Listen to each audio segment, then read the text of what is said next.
اس میں بہت ساری خامیاں ہیں. جیسے یہاں UK میں ہر بندہ جو ہوتا ہے وہ رجسٹرڈ ہے, ہر بندے کا گورنمنٹ کے پاس ڈیٹا ریکارڈ موجود ہے کہ آپ کہاں پہ رہ رہے ہیں, آپ کے گھر میں کتنے افراد ہیں, آپ کی منتھلی انکم کیا ہے, اور آپ کے گھر کا ایڈریس کیا ہے, اس کا کرایہ رینٹ وغیرہ کیا ہے, آپ کے منتھلی ایکسپنسز کتنے ہیں. ہر چیز کا ریکارڈ جو ہے وہ گورنمنٹ کے پاس موجود ہے. آپ کی سیلری کتنی آ رہی ہے ہر مہینے آپ کے اکاؤنٹ میں, اس میں ٹیکس بھی کاٹا جا رہا ہے. تو ان کے پاس ہر انسان کا یا ہر فرد کا یا ہر سٹیزن شہری کا ریکارڈ ہوتا ہے. اس کے مطابق یہ جج کر سکتے ہیں کہ کون جو ہے وہ ڈیزرونگ ہے, کس کی انکم کم ہے, تو اس کو اس حساب سے بینیفٹ دیے جاتے ہیں. اگر ان کو گھر پہ کچھ ڈیلیور کرنا ہو تو ہر بندے کا ایڈریس جو ہے ریکارڈ میں موجود ہے. تو بینک سٹیٹمنٹس ان کے پاس ہوتی ہیں, بینک اکاؤنٹس ہوتے ہیں. تو نارملی یہ کیا جاتا ہے کہ بینیفٹس جو ہوتے ہیں وہ ان کے بینک اکاؤنٹس میں کچھ اماؤنٹ ٹرانسفر کر دی جاتی ہے. اس طرح لوگوں کو بلا کے لائنوں پہ نہیں لگوایا جاتا. لیکن ہمارے انڈیا پاکستان میں یہ اس لیے ممکن نہیں ہے کہ وہاں پہ کوئی ڈیٹا ریکارڈ نہیں ہے. اگر گورنمنٹ کرنا بھی چاہے تو معذرت کے ساتھ ہم من حیث القوم ہی ذہنی طور پہ تھوڑے سے کرپٹ ہیں. ہم صرف انفرادی فائدہ سوچتے ہیں,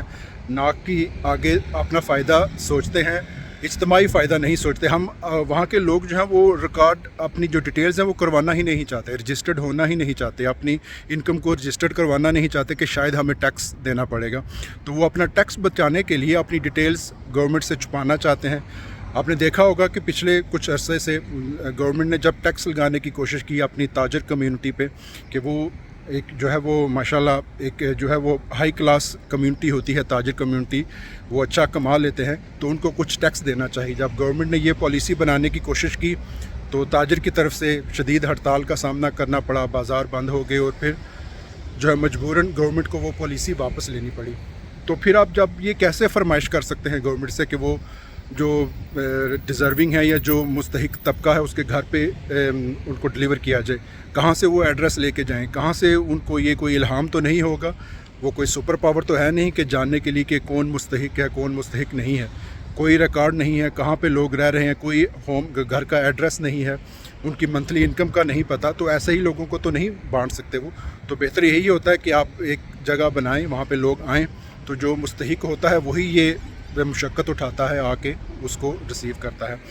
ہاں, اب یہ گورنمنٹ کر سکتی ہے, جیسے میں نے سنا ہے کہ وہ شناختی کارڈ, جیسے ID کارڈ, آئیڈینٹی کارڈ ہوتا ہے, نیشنل ID کارڈ, وہ لے کے تو آٹے کی تقسیم کر رہے ہیں. تو ان کو اس کا ڈیٹا ضرور بنانا چاہیے کہ جو اس ایک دفعہ لے کے جا رہا ہے ایک ID کارڈ پہ, اس کی پوری ڈیٹیل وہ ڈیٹا ایک مرتب کرتے جائیں ساتھ ساتھ, اور ان کو بول دیں کہ نیکسٹ ٹائم آپ کو آنے کی ضرورت نہیں ہے, ہم آپ کے اس ایڈریس پہ گھر ڈیلیور کریں گے. آپ اگر نیکسٹ ٹائم وہ بندہ اگر وہ ID کارڈ لے کے آئے بھی تو اس کو نہ دیا جائے, تاکہ اس کے گھر میں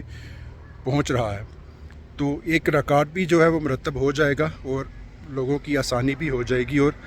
لوگوں کی عزت نفس کو محفوظ کرنے کا ایک انتظام بھی ہو جائے گا کہ وہ لائنوں میں لگیں, ان کی تصویریں بنیں, میڈیا پہ جو ہے کوریج ہو, اور دوسری تکالیف بھی ان کو جھیلنی پڑیں.